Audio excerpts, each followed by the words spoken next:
Disperata ricerca di cibo e acqua dei migranti arrivati a Porto Empedocle, una vera e propria invasione quella di ieri. Si è insediato il nuovo comandante della compagnia Carabinieri di Agrigento e il capitano Anna Maria Putortì. Presentata oggi al Teatro Pirandello la 14ª edizione del premio intitolato all'attore agrigentino. Concluso il Fastuca Fest, così lo ricorda Salvatore Nocera Bracco. Acragas, campionati minori e Pro Favara nella pagina sportiva.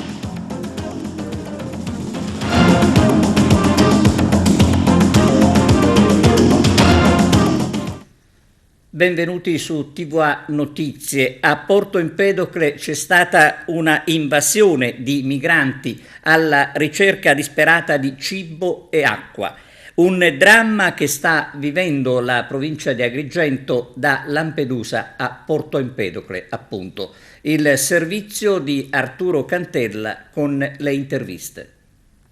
Situazione esplosiva ieri a Porto Empedocle, allorquando un centinaio di migranti arrivati da Lampedusa per svuotare l'hotspot. Ricordiamo che era in corso la visita della von der Leyen, massima rappresentante del Parlamento europeo, e della Premier Giorgia Meloni. Gli ospiti dell'hotspot empedoclino hanno invaso la città in cerca di cibo e generi di prima necessità. Così il sindaco Calogero Martello ha deciso di mobilitare tutti e lanciare un grido d'allarme per quello che stava succedendo. Anche noi di TVA abbiamo fatto una lunga diretta su Facebook per informare l'opinione pubblica di quello che stavamo vedendo. Dopo un paio di ore sono arrivati nell'hub di Porto Empedocle il prefetto Romano, il questore Ricifra e il neocomandante De Tullio. Rientravano da Lampedusa per la visita, come dicevamo poco fa, del Premier.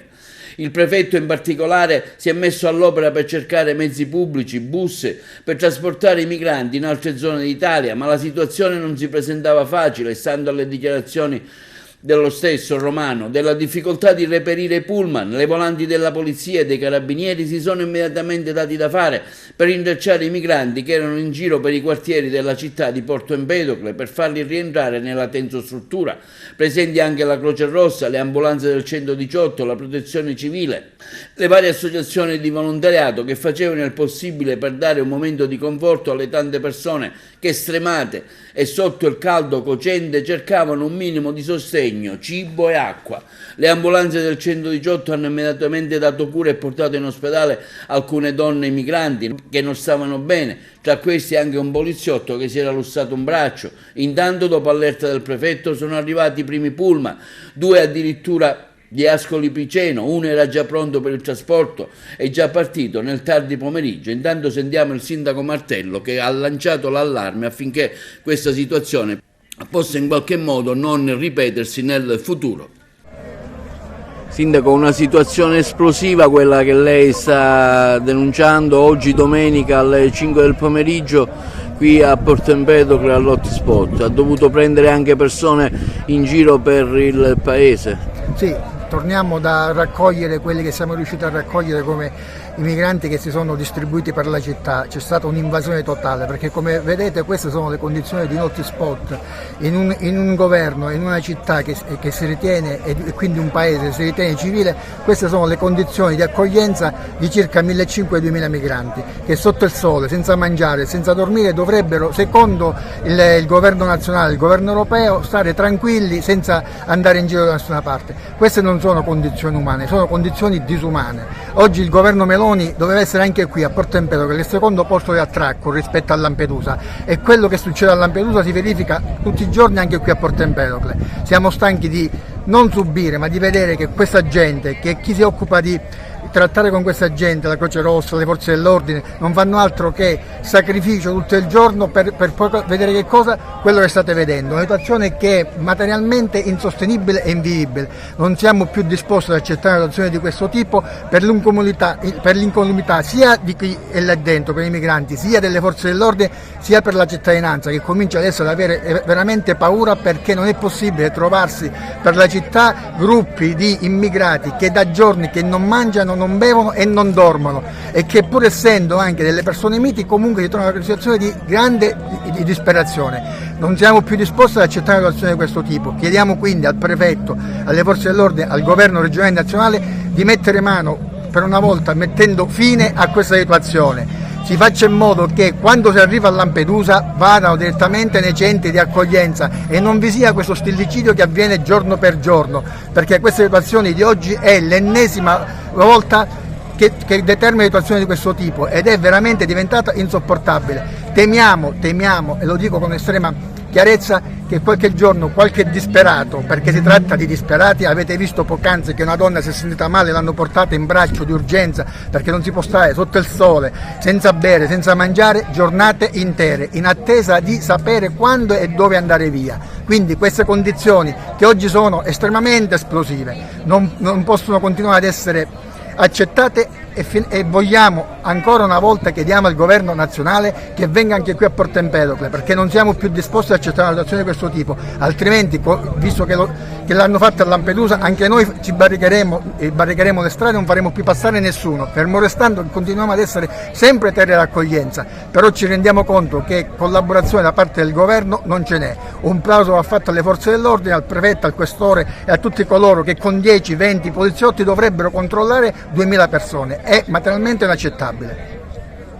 A Lampedusa la gente si lamenta, gli immigrati si lamentano perché non hanno mangiare. Ecco, Stiamo cercando di fare tutto il possibile, purtroppo questo è il risultato dell'enorme numero di sbarchi che c'è stato negli ultimi tempi. È chiaro che non è solo Lampedusa, poi il problema si ripercuote a terra. Tenga presente che non abbiamo neanche la possibilità di avere gli autobus che vorremmo, perché fra l'altro qualche buon tempone ha messo in giro la voce sbagliatissima, che l'incidente che purtroppo ha portato alla scomparsa dei 2 autisti di Favara sarebbe stato cagionato dagli stessi migranti. È un'enorme stupidaggine, purtroppo quell'incidente ha altre cause e sono ancora in corso di accertamento, ma non sono certamente quelle. Si tenga presente che i migranti di solito l'unica cosa che vogliono, come è chiaro guardando qua, è andarsene al più presto da Lampedusa e da Porto Empedocle, che sono per loro soltanto dei posti di partenza, non sono dei posti dove vogliono stare, quindi non hanno nessun interesse a creare i problemi che si sostiene avrebbero creato. Noi ora stiamo cercando di trovare dei pullman, ci stiamo appellando a tutte le ditte possibili. Il presidente Schifani della regione siciliana ha messo a disposizione per questi 2 giorni pullman dell'ASC, più tardi ne arriveranno altri per portare via la maggior parte possibile di questi migranti. Ho chiesto anche una nave militare che spero, anzi se mi prendi il telefono per favore dentro, vediamo se sono risposto. Ho chiesto una nave militare per farla attraccare qui e caricare 600-700 di questi e portarli sul continente. Si vedrà dove, a Salerno, a Vibo Valentia, insomma non è una condizione di vivibilità. Questo punto sbarchi era stato creato per un passaggio veloce in tempi molto diversi. Purtroppo al mio insediamento non ho trovato una struttura che si possa definire tale. Come noto stiamo creando nella parte terminale del porto un hotspot vero e proprio, se ci fosse già non saremmo in queste condizioni. Sarà pronto per fine ottobre. Ecco, a Lampedusa, lei viene da Lampedusa, c'è stato l'incontro con la von der Leyen, la Meloni, se ci aggiunge qualche novità magari così. Guardi, quello che ho visto io di confortevole, non voglio illudermi, non voglio pensare che queste siano le ultime volte in cui vediamo queste scene, perché ho visto una determinazione che prima non vedevo, non tanto in queste persone, diciamo prima negli anni scorsi, ecco.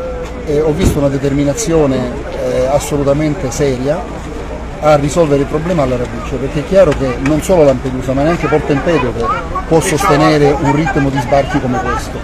Le persone che vedete qua, la dottoressa lì, i migranti, gli assistenti, la Croce Rossa, stanno lavorando da ore, da giorni, indefessamente, quasi senza dormire. Questa non è una situazione che possa continuare, ma noi stiamo lavorando per... È rientrata la protesta a Lampedusa dei lampedusiani? Sì, ora c'è una fazione, diciamo, che sta litigando con l'altra, e cioè alcuni lampedusani si sono resi conto che hanno ricevuto tutta l'attenzione possibile. Ora semmai su Porto Empedocle dobbiamo concentrarci, ma invece altri lampedusani ritengono, ma un gruppetto insomma più politicizzato, ritiene che ancora non sia abbastanza, quindi in questo momento c'è un dibattito molto vivace, diciamo, tra isolati.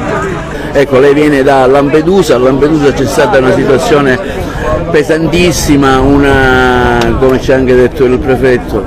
Ecco, ci aggiorni un po' anche questa situazione qua di Porto Empedocle. Lampedusa la situazione è ormai risolta, perché sull'isola sono rimaste poco più di un migliaio di persone, quindi siamo tornati nell'alveo dell'ordinario. Qui c'è un problema di reperimento dei bus, non credo gli sia stato detto, e purtroppo le condizioni sono di caldo e quando si va a distribuire il cibo, per quanto si siano fatte delle corsie, non essendoci una perfetta abitudine a rispettare le file, si crea ressa e alcuni di loro, per non attendere, si allontanano dal centro. Premesso e ricordato a tutti che non sono in uno stato di detenzione, quindi noi non possiamo bloccarli con la forza. È anche vero che, e capisco perfettamente l'apprensione e la preoccupazione del sindaco e dei cittadini, però è anche vero che non ci sono stati episodi di disturbo, perché le pattuglie delle volanti e le pattuglie dell'arma, ce n'erano 7 abbiamo visto in giro per Porto Empedocle, hanno assicurato che insomma, al di là della passeggiata e devo dire, ho apprezzato molto gli empedoclini e molta gente si è avvicinata e ha offerto il caffè o il panino o anche al bar a queste persone che in fondo questo cercavano, ha fatto sì che la maggior parte di loro sia già rientrata. Adesso c'è una quindicina che erano sulla strada qua, a parte vicino al caos, che andavano verso Agrigento, stiamo controllando, stanno tornando con noi e gli abbiamo già dato rifocillati, dato da mangiare delle bottigliette d'acqua, torneranno qua. Di qui a poco ne partono altri 300 con 2 autobus maxi e 3 piccoli, e 3 da 50. E quindi è come svuotare un secchiello con un bicchierino da cucina. Perché purtroppo non troviamo bus, perché siamo nel periodo estivo, perché c'è probabilmente una preoccupazione legata all'accidente successo qualche giorno fa, dove hanno tragicamente perso la vita quei 2 nostri concittadini favaresi. Siamo vicini alle loro famiglie, però c'è da dire che anche là è stata una fatalità, è stata un'erronea manovra del tir e quindi.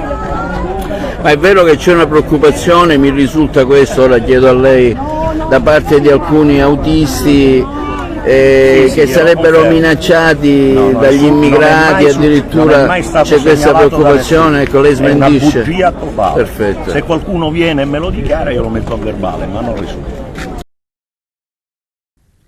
Dopo l'incidente mortale in cui hanno perso la vita 2 autisti di Favara, sarebbe difficile, a quanto pare, avere la disponibilità di autobus per il trasferimento dei migranti da Porto Empedocle. Tuttavia la prefettura di Agrigento avrà a disposizione i pullman necessari per il trasferimento di 300 migranti. Oggi alle 16 e in replica alle 21 e alle 23:30 manderemo in onda la registrazione della diretta curata da Arturo Cantella sulla giornata di ieri a Porto Empedocle. Cambiamo argomento, nuovo comandante della Compagnia dei Carabinieri di Agrigento. Si tratta del capitano Anna Maria Putortì. Il comandante provinciale dei Carabinieri di Agrigento, Nicola De Tullio, ha presentato già alla stampa il nuovo capitano Anna Maria Putortì, neocomandante della Compagnia dei Carabinieri, che prende il posto di Marco La Rovere, proveniente da Busto Arsizio, dove comandava la compagnia. Oggi diamo il benvenuto e facciamo un saluto iniziale con il nuovo comandante della Compagnia di Agrigento, il capitano Anna Maria Putortì. Capitano Anna Maria Putortì arriva in questa città dopo il maggiore La Rovere, che voi avete conosciuto, avete apprezzato, avete salutato anche recentemente. È un ufficiale molto giovane, come potete vedere, ma ha un'esperienza significativa anche di comandi territoriali. Ha comandato il nucleo operativo della compagnia Parioli a Roma e successivamente, quindi prima di arrivare qui, è stata comandante della compagnia di Busto Arsizio in provincia di Varese. Per cui la compagnia di Agrigento diventa un secondo comando di compagnia proprio per la rilevanza del livello del comando per il territorio, per il numero di stazioni, sono 13 stazioni e una tenenza, per la presenza anche della stazione di Lampedusa che, come voi sapete, essere fondamentale per il ruolo dell'Arma su questo territorio. Quindi diamo il benvenuto al capitano Putortì. Sicuramente sarà un incarico impegnativo, però appunto le sue referenze e la sua esperienza pregressa sicuramente sono un ottimo punto di partenza per arrivare a lavorare qui ad Agrigento. Quindi io mi fermerei e lascerei la parola a lei. Arriva ad Agrigento con quali ambizioni, con quanta voglia di fare? Tanta voglia di fare, quindi tanta voglia di scoprire quella che è la realtà di questo territorio, un territorio sicuramente ricco di storia che deve continuare. L'attività dell'Arma dei Carabinieri in questo senso è sempre proseguire secondo quelli che sono i nostri compiti istituzionali, stare quanto più vicino alla cittadinanza e avere sempre più contatto con i giovani, perché l'Arma dei Carabinieri crede nei giovani, crede nel futuro e crede nel costruire anche un percorso di legalità. Giovanissima, ma con un curriculum già di tutto rispetto. Sì, ho avuto la fortuna di vivere diverse esperienze professionali in tutta Italia, quindi arrivo qua dopo essere stata nell'area geografica del nord Italia, dopo un'altra esperienza già vissuta a Roma e precedentemente ancora sempre in Sicilia. Quindi questo percorso che mi ha dato modo di cogliere i vari aspetti e le diversità dell'Italia, per me è sicuramente un arricchimento personale e professionale che mi motiva tanto sul fronte del quotidiano, quindi una sfida giornaliera. Cosa conosci di Agrigento? Di Agrigento conosco sicuramente la storia, il fatto che sia una bellissima città, di cittadini che tengono tanto al loro territorio, e quello che è la mia aspettativa è appunto non deludere le loro aspettative, quindi cercare insieme di collaborare verso un percorso comune che porti anche a una serenità della cittadinanza e alla cura della legalità. Lei ieri era all'Hub di Porto Empedocle e ha potuto vedere le difficoltà, diciamo, della situazione degli immigrati, quindi un problema abbastanza importante e serio. Ha potuto, diciamo, constatare qual è la situazione ad Agrigento? Sì, Agrigento deve affrontare anche questa situazione che è alquanto difficile, però l'Arma dei Carabinieri insieme alle altre forze di polizia sotto il coordinamento della prefettura sicuramente sarà in grado di affrontare, come lo è stato fino ad ora, tutte le difficoltà che si presentano. Questo è stato un momento difficile, sono arrivata in un momento in cui la situazione era anche molto delicata, questo mi ha aiutato anche per avere fin da subito la consapevolezza dell'impegno che mi aspetta. È stata presentata ad Agrigento la 14ª edizione del premio Montalbano. 14ª edizione del premio Montalbano, ecco, vediamo chi sono stati premiati. Sì, allora quest'anno i premiati sono Alessandro Accurso Tagano, li nomino proprio in ordine di locandina, e Giuseppe Cacocciola, Alfonso Cartannilica, il coro polifonico Magnificat, abbiamo Giuseppe Deni, Ivan Giambirtone e Francesca Maccani, Simona Malato e Giancarlo Nicoletti. Durante la manifestazione attribuiremo un premio speciale a Marem Cis e 2 premi alla carriera a Pippo Pattavina e Aurora Quattrocchi, che sono 2 attori storici della nostra Sicilia e della nostra terra che sono andati avanti e che hanno incrociato mio padre sia durante alcune riprese cinematografiche, in particolare la Quattrocchi nel set dei 100 Passi, dove interpretava proprio la moglie di Cesare Manzella, e nel set del film Una vita rubata con Beppe Fiorello, dove faceva la mamma di Graziella Campagna, mio papà poi faceva l'avvocato della famiglia Campagna, mentre Pippo Pattavino ha una presenza storica ad Agrigento e durante i vari anni gloriosi della settimana pirandelliana al Piazzale Caos, dove si è esibito molte volte, a volte da solo, a volte con Tuccio Musumeci, in performance che sono rimaste nella memoria e nella storia del teatro agrigentino. Avremo l'onore di averlo qua. Sono previsti altri momenti, non solo, diciamo, oltre la premiazione?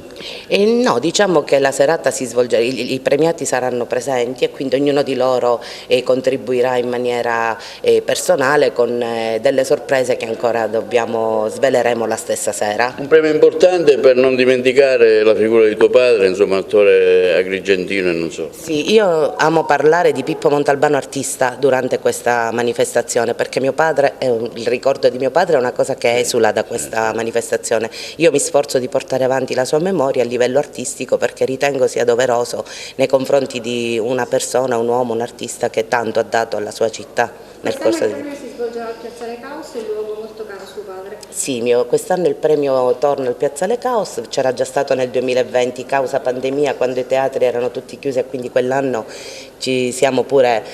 abbiamo usufruito di quel meraviglioso Piazzale Caos che per me ricorda un'infanzia, una vita, un'adolescenza cresciuta tra quelle pietre, se proprio vogliamo essere metaforici, e dove mio padre durante l'ultimo giorno della sua vita già non c'era più, fece il suo ultimo viaggio proprio lì davanti prima di raggiungere la sua ultima dimora. Proprio abbiamo deciso di portarlo lì davanti perché per lui quel posto era la vita, è stata la vita, e io ringrazio oggi di aver fatto sì che questo luogo fosse anche la mia vita, i miei ricordi più belli.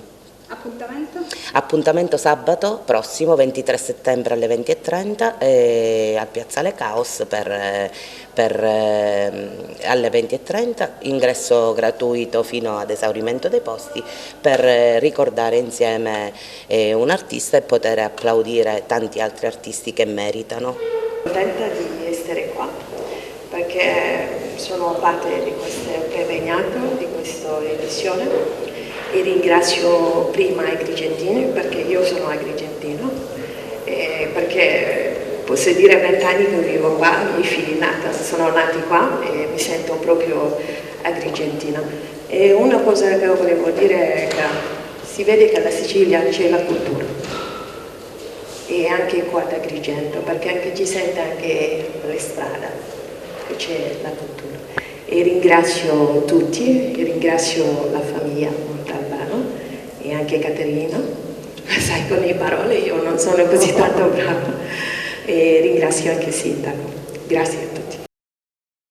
La comunità ecclesiale di Castrofilippo ha organizzato 4 giorni di preghiera e messa solenne sabato 23 settembre in onore di San Pio da Pietrelcina. Venerdì alle 16 avrà luogo un torneo di calcetto, alle 18:30 vespri solenni in onore di San Pio, in programma sabato anche i fuochi d'artificio. Si è concluso a Raffadali il Fastuca Fest, la celebrazione del pistacchio locale. Vediamo. Il pistacchio di Raffadali, Fastuca, che è arabo. In italiano, ovviamente, ufastuco, cioè il pistacchio, è una pianta, come dire, bigametica, cioè c'è un mascolo e la femmina. C'è un mascolo con 4, 5, 6 piante femmine che vengono impollinate, altrimenti la fastuca non si fa. In italiano si chiama scornambecco, in siciliano come si chiama un mascolo la fastuca? Viva l'Italia, che noi siamo italiani e abbiamo bisogno di star qui in questo contesto a recuperare le nostre radici. Raffadali è una radice importante, anche Naro, io sogno denaro, giusto? Mi piace questa cosa di recuperare una tradizione, i pistacchieti da noi sono molto importanti.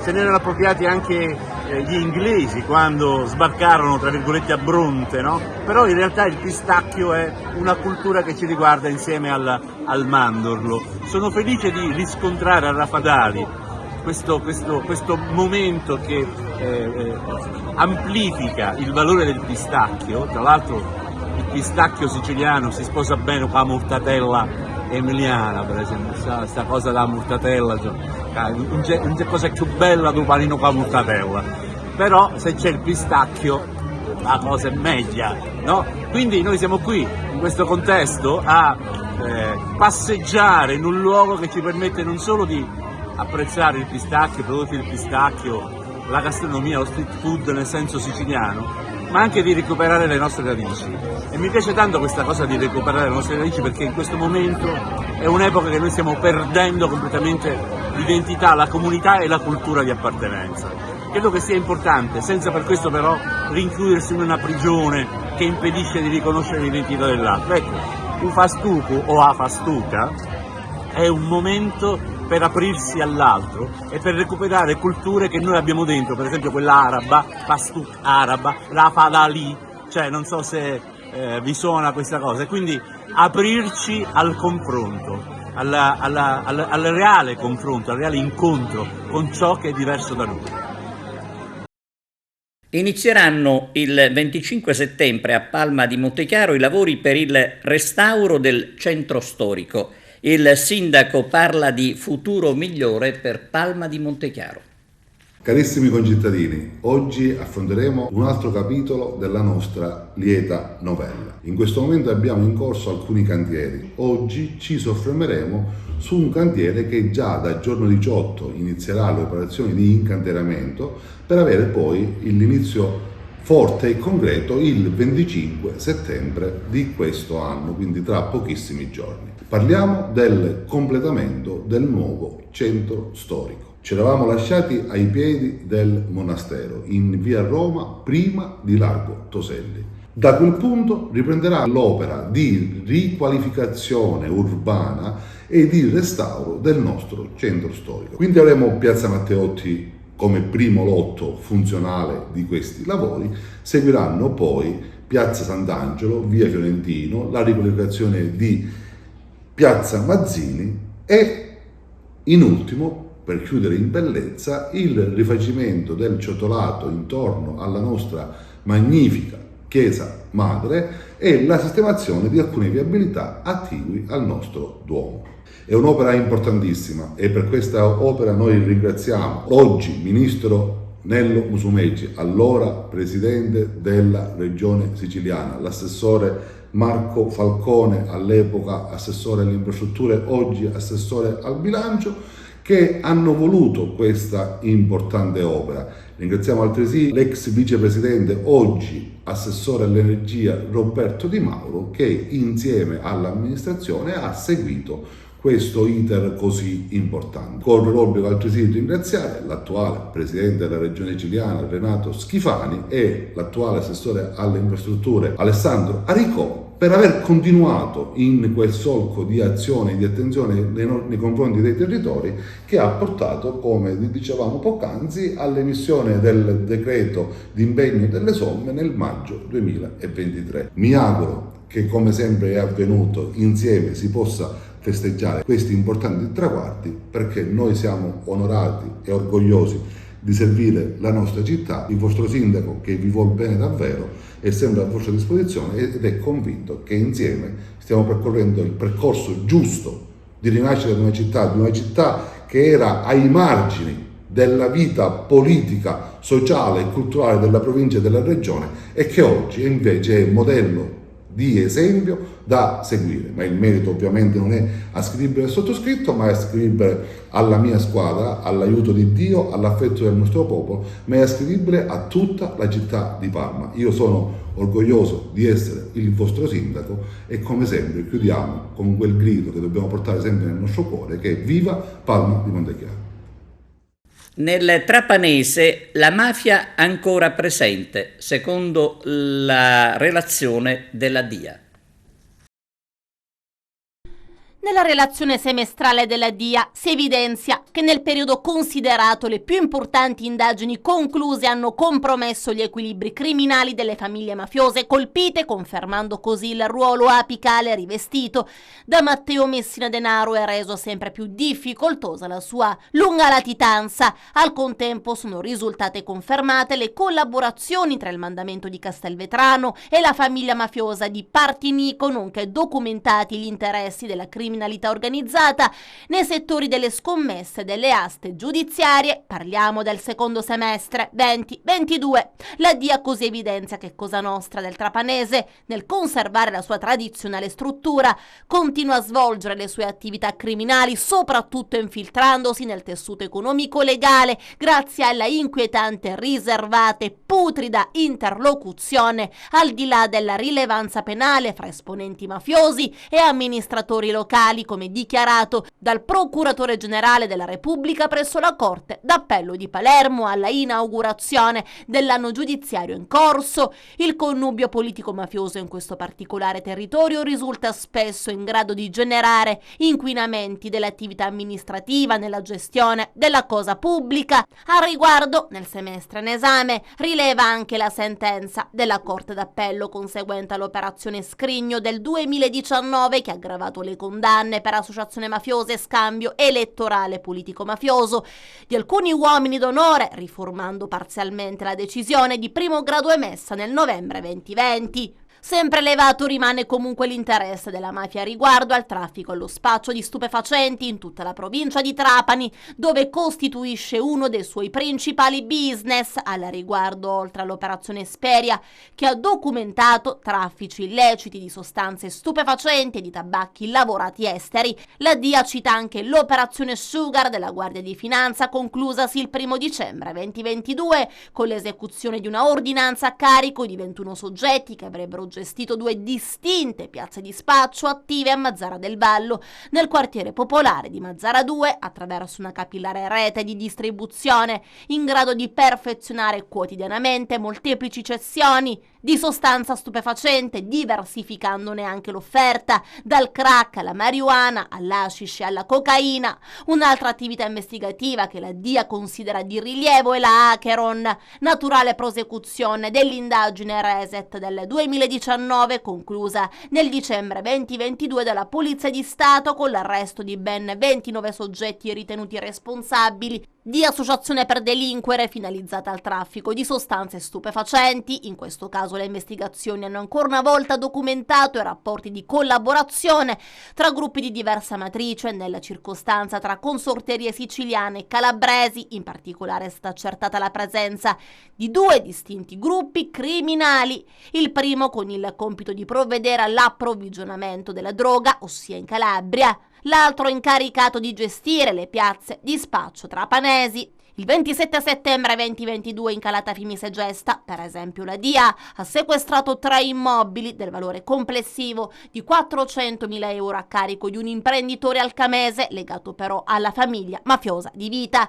Il provvedimento integra i sequestri già eseguiti nell'agosto e nel dicembre 2021 per un valore complessivo superiore a 12 milioni di euro. Inoltre, il successivo 26 ottobre il provvedimento è stato ulteriormente integrato dal sequestro eseguito a Paceco di altri 3 immobili del valore complessivo di 370.000 euro. La mafia comunque è ancora ben presente nella provincia trapanese, nonostante la cattura datata 16 gennaio di Matteo Messina Denaro. Lo certifica la recente relazione semestrale. L'analisi è realizzata sulla base delle evidenze investigative, giudiziarie e di prevenzione, ma anche conferma ancora una volta che i sodalizi mafiosi prediligono agire negli ambiti illeciti che destano minore allarme e riprovazione sociale, ma che sono in grado di garantire ingenti profitti poi immessi nei circuiti legali, con effetti distorsivi delle dinamiche dei mercati.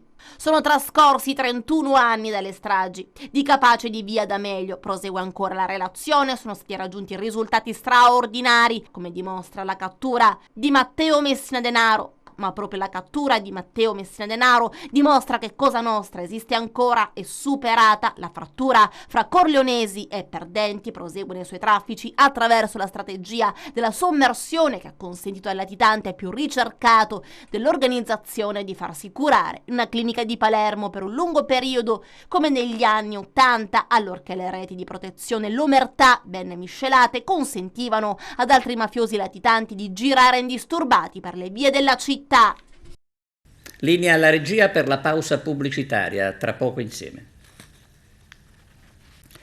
Per lo sport parliamo della vittoria dell'Acragas per 1-0 in trasferta. Ascoltiamo Carmelo Lentini. Bella vittoria esterna dell'Acragas che spreca almeno 5 limpide occasioni per segnare ancora, per troppa precipitazione ed anche per bravura del portiere Ammirati della Gioiese. Si tratta di 3 punti importanti che arrivano dopo la pesante sconfitta interna patita all'esordio con il Licata e che restituiscono un po' di serenità all'ambiente. Tecnico Coppa rivoluziona il modulo ed anche lo schieramento base. Fuori per infortunio Jama entrerà poi nella ripresa, Perez, Rossi, Greco e il talentuoso Lemura. Quest'ultimo ha lasciato l'Agregas per motivi familiari. Dentro invece Cipolla, che è stato tra i migliori, assieme ad un super Mannina e anche il giovane Baio. Un Agregas più compatto e solido nei vari reparti, che non ha lasciato spazio alle punte calabre e che ha creato tantissime occasioni da gol. Al 22esimo Mannina colpisce la traversa, al 25esimo Scandurra sfiora il vantaggio, ma al 27esimo arriva la rete di Trombino. Pantano, l'ultimo arrivato ed è stato anche tra i migliori in campo, si defila magnificamente, serve un assist millimetrico per Trombino, che il quale insacca. È un Agregas spigliato, sospinto da una grande voglia di portarsi l'intera posta in palio e che domina tutto il primo tempo. Nella ripresa non cambia la musica, è sempre la squadra biancazzurra a comandare il gioco e sfiora il raddoppio con lo stesso Trombino ed l'attaccante Litteri. All'84esimo il portiere sorrentino salva l'Agregas sul tiro ravvicinato di Gucciardi, ma l'ultima emozione è per Di Mauro, che manca il raddoppio.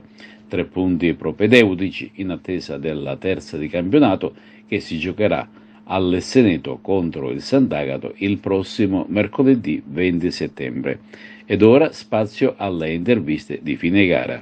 Io voglio dire bravi ai ragazzi, perché vivere una settimana come quella che abbiamo vissuto noi non era facile, per cui voglio fare i complimenti sinceri ai miei ragazzi. Io ho le spalle larghe, per cui va benissimo e oggi non è il momento di prendermi nessun merito, perché veramente lo voglio rivolgere a un gruppo straordinario che ho là dentro, e poi dire grazie e rivolgere un grazie anche ai tifosi che oggi ci hanno seguito fino a Palmi, perché sono veramente dei tifosi intelligenti, sono dei tifosi che ci hanno sostenuto tutta la partita, ci hanno applaudito a fine partita, e se qualcuno pensava che fosse una partita semplice ha pensato male. Io l'ho detto già ieri che non sarebbe stato assolutamente facile, perché abbiamo incontrato una squadra, e ne approfitto per fare i complimenti alla Gioiese, perché è una squadra di ragazzi che veramente sanno quello che fanno in campo, sono ben messi in campo, hanno delle grandi idee, corrono tantissimo.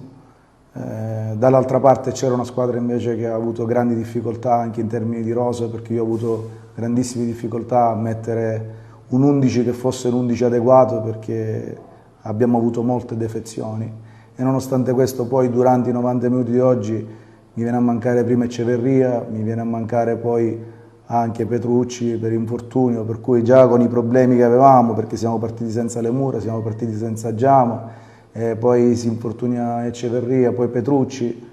Io credo che nel calcio si perde e si vince, quando si vincono questo tipo di partite credo che hanno un sapore particolare, soprattutto dopo la settimana che abbiamo passato noi, ma il grazie va soltanto ai ragazzi veramente e ai tifosi che erano presenti oggi. Quanto ti sta stretto il punteggio? L'Agregas ha sfiorato tanti gol. L'Agregas doveva vincere sicuramente non 1-0, doveva vincere con un punteggio più ampio, e questa è una cosa che va sistemata sicuramente, perché sotto porta non si possono sbagliare quei gol. Non è puntare il dito nei riguardi di qualcuno dei miei ragazzi, ma ne parliamo dentro lo spogliatoio.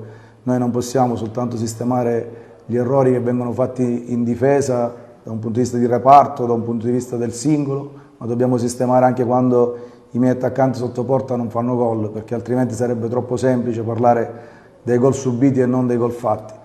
Dobbiamo lavorare tantissimo, ma continueremo ad essere in emergenza, però non ci creiamo alibi, non ci creiamo scuse. Oggi i ragazzi devono godersi questa vittoria, perché lo voglio ribadire, se qualcuno pensi che sia stata una vittoria facile per tutta la settimana, non soltanto per la giornata di oggi, si sbaglia, e quindi vale doppio questa vittoria. Dunque io l'ho ribadito prima, io mi sento di avere ormai, visto anche un po' l'età e visto anche un po' l'esperienza in panchina, mi sento di avere le spalle molto larghe. Io col Presidente mi sono chiarito rispetto a quello che è accaduto la scorsa settimana, le sue dichiarazioni, ci siamo assolutamente chiariti, non mi ha chiesto nulla la società, io so benissimo quale mestiere faccio, è un mestiere che dipende sicuramente dai risultati. Mi viene un po' da sorridere quando sento e sentivo anche i tifosi oggi della Gioiese che che mi chiedevano se noi dovessimo vincere il campionato. Lo ribadisco ancora una volta, noi non abbiamo come obiettivo quello di vincere il campionato, noi abbiamo un obiettivo che è quello di mantenere la categoria della Serie D quest'anno, quindi non siamo costretti e obbligati a vincere tutte le partite. Questo non è un motivo per tornare una settimana fa, perché abbiamo perso il derby, i derby si perdono anche pesantemente a volte, è successo ieri al Milan, però noi non vogliamo assolutamente crearci scuse rispetto alla partita della scorsa domenica. È stata una partita storta, poteva andare benissimo se avessimo concretizzato il primo quarto d'ora 20 minuti, ma è andata male. Poi ripeto, tutta la settimana ovviamente io alleno prima di allenare una squadra alleno una città, una storia, so il mestiere che faccio, per questo ti ripeto, il presidente e la società non mi hanno chiesto nulla. A Palmi era presente il vicepresidente dell'Akragas Carmelo Callari. L'Akragas vince, riscatta la sconfitta contro Licata, vince 1-0, gol di Trombino, ma quanti gol che ha sprecato la squadra bianco-azzurra? Vince e convince, a parte il discorso tecnico che non è il mio ruolo andare a specificare, credo di avere avuto contezza di una squadra che ha reagito bene e noi vogliamo nuovamente il grande pubblico all'Esteneto perché abbiamo dimostrato di reagire anche a favore di tutta la città di Agrigento e di tutti i tifosi che ci hanno seguito e che vanno tutti i nostri ringraziamenti. Moralmente quanto è importante questa vittoria per tutto l'ambiente agrigentino? Da 1 a 100, 100, perché siamo venuti qua, abbiamo dimostrato che la squadra gira indipendentemente dalla vittoria, che poteva essere anche molto più ampia, però l'Akragas ha tanto convinto anche nel gioco. Direttore Peppe Cammarata, l'Akragas si riscatta dopo la sconfitta in casa contro Licata, vince sul campo della Gioiese 1-0, ma poteva segnare anche altri gol. Sì, devo dire che vince e convince. Ho visto una squadra sul pezzo, una squadra che ha lottato palla su palla, non siamo andati mai in sofferenza. Abbiamo creato 8 situazioni da gol limpide, forse l'unica pecca non averla messo dentro, ma con tutto ciò il risultato non è stato mai in bilico. Anche se devo fare i complimenti alla Gioiese, squadra giovane, che corrono tanto, provano a giocare, non buttano mai la palla. Però oggi noi eravamo messi veramente bene in campo, sia a livello tattico che a livello mentale. Si vedeva che la squadra voleva riscattare la sconfitta di domenica scorsa. Voglio fare un ringraziamento particolare ai nostri splendidi tifosi che dopo una batosta come quella di domenica sono venuti un centinaio qua ad incitarci dal primo all'ultimo minuto. Loro sono troppo importanti per noi perché ci danno quella carica in più. Giornata positiva per tutte le altre agrigentine di Serie D. È stata una giornata positiva per le squadre agrigentine di questa Serie D Girone I. Hanno tutte vinto e scalano la classifica. L'Akragas ha vinto a Gioia Tauro grazie ad una rete di Trombino, il Licata ha superato 2-1 il Reale Casalnuovo con le reti di Minacore e Rotolo ed il Canicattì ha espugnato per 0-2 il rettangolo di gioco di Portici. In vetta Licata e Vibonese sono con 6 punti, seguono con 4 Siracusa e Canicattì, poi con 10 punti ci sono ben 10 squadre, tra le quali l'Akragas. 5 invece sono rimaste al palo con nessun punto. Questi sono i risultati di questo secondo turno del campionato di Serie D. Gioiese Akragas 0-1, Licata Reale Casalnuovo 2-1, San Luca e San Cataldese 2-1, Sant'Agata Vibonese 0-4, Lamezia Virtus Igea 0-4, Siracusa Locri 3-2, a Cireale la Fenice Amarante è stata rinviata al prossimo 18 di ottobre, il Ragusa ha vinto con il Castrovillari per 5-1, mentre il Canicattì è andato a vincere a Portici per 2-0. In questo turno ha riposato il Trapani. E ora sempre con Carmelo Lentini vediamo la situazione in eccellenza. Ed ora scendiamo di categoria, parliamo dell'eccellenza Girone A. Sul neutro di San Cataldo la Pro Favara non riesce a superare il Forte Mazzara 46. Passato in svantaggio con una rete di Ortiz al 12°, la compagine di Catalano riesce a raddrizzare il risultato ottenendo il pari su calcio di rigore battuto da Cannavò. Ne approfitta la Nissa di Terranova che con l'argentino Agudiak guadagna l'intera posta in palio e la vetta della classifica. Vince anche lo Shakhtar che deve sudare parecchio per avere la meglio di un combattivo Don Carlo Misilmeri. Di Balistreri all'8° minuto la rete della vittoria. Ma vediamo un po' i risultati di eccellenza. Accademia Trapani Geraci 2-1, Aspra Castellammare 1-1, a Casteldaccio la Nissa vince 1-0, come l'Athletic Club Marineo vince sul campo del Marineo per 2-0. Stessa prodezza anche per il Fulgatore che va a violare il campo del Mazzara per 1-0. Pro Favara e Mazzara 46 come abbiamo detto poc'anzi 1-1, Sciacca Don Carlo Misilmeri 1-0, poi Super Castelbuono Folgore 0-0. Per quanto riguarda invece il campionato di promozione Gironeada delle agrigentine di questa categoria, si salva solo il Gemini che sul proprio campo si impone sul Liccarense con il risultato di 3-0. Tutte le altre agrigentine sono state sconfitte, chi in casa e chi fuori. Continua la serie negativa per l'Empedoclina di Peppe e Gambino che subisce una nuova sconfitta con il più classico dei risultati sul campo di Piana degli Albanesi. Il Casteltermini si arrende in casa d'opera di un intraprendente Parmonfal, mentre il Camarat si è inchinato alla forza del Marsala. I risultati: Alcamo Cus Palermo 0-0, Bagheria Città e San Vito Lo Capo 1-2, Casteltermini Parmonval 1-2, il Gemini ha vinto 3-0 con l'Iccarense, il Marsala ha superato il Camarat 3-0, 3-3 finisce la gara tra Partenico Audace e Giardinellese, mentre l'Empedoclina, come abbiamo detto prima, ha perso 2-0 sul campo del San Giorgio Piana. Ancora calcio, finisce in parità la partita Pro Favara San Cataldo. Giuseppe Moscato. La Pro Favara viene fermata in casa dal Mazzara 46 nella seconda giornata del campionato d'eccellenza, partita giocata a San Cataldo per l'indisponibilità dello stadio di Favara interessato ancora da lavori di ammodernamento. 1-1 il risultato finale con la Pro Favara che reagisce e agguanta il pareggio solo al 90° grazie a un calcio di rigore concesso per l'atterramento di Ficarrotta e trasformato da Antonio Cannavò. Il Mazzara era passato in vantaggio all'11° del primo tempo con Ortiz che ha realizzato grazie anche all'uscita dei pali non proprio perfetta del portiere favarese. La Pro Favara, guidata in panchina dall'allenatore in seconda Luca Mancuso per la squalifica di mister Gaetano Catalano, relegato in tribuna dopo i fatti con la Nissa, reagisce immediatamente, attacca a spron battuto e va avanti.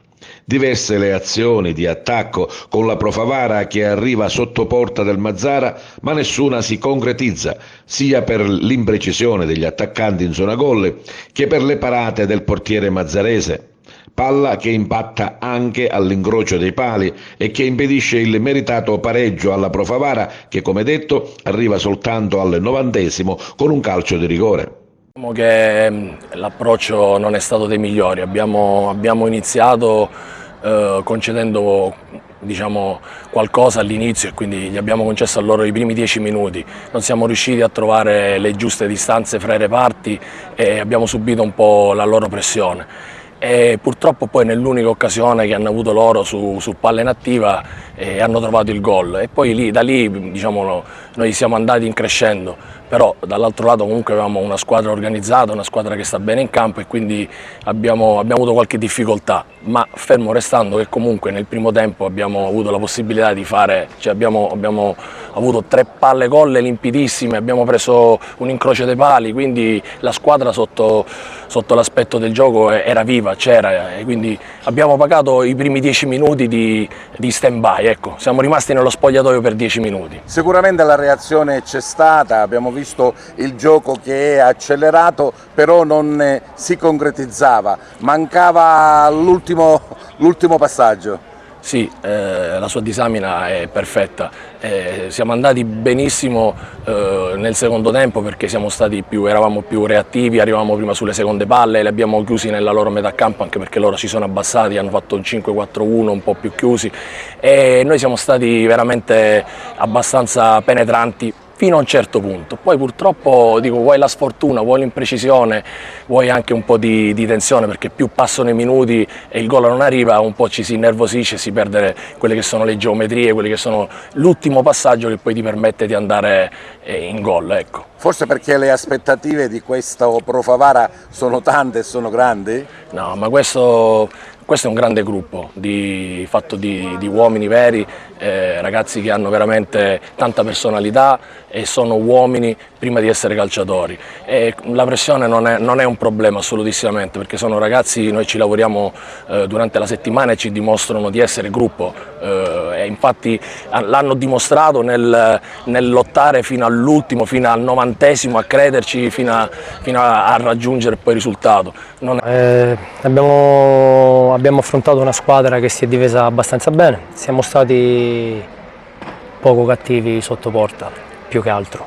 E alla fine abbiamo guadagnato un punto perché nel calcio non c'è nulla di scontato, quindi alla fine al 90esimo, pareggiare al 90esimo è stato un punto guadagnato. Però abbiamo costruito tanto e abbiamo sbagliato tanto, quindi ci dobbiamo rimboccare le maniche subito e cercare di lavorare ad essere più cattivi sotto porta a partire da me. Certo, rimaniamo un po' con l'amaro in bocca perché prendere gol al 45esimo su un calcio di rigore diciamo un po' dubbio perché comunque la dinamica non è stata proprio chiara, ci fa rimanere un po' così, però ripeto nell'economia poi generale della partita diciamo che siamo state due squadre che ci siamo affrontati a viso aperto. C'è il rammarico di non aver messo la palla dentro con Ortiz intorno al 40esimo del secondo tempo, altrimenti adesso parleremo di un'altra storia, però va bene così. E con lo sport si conclude questa edizione del nostro telegiornale, grazie per averci seguito e arrivederci.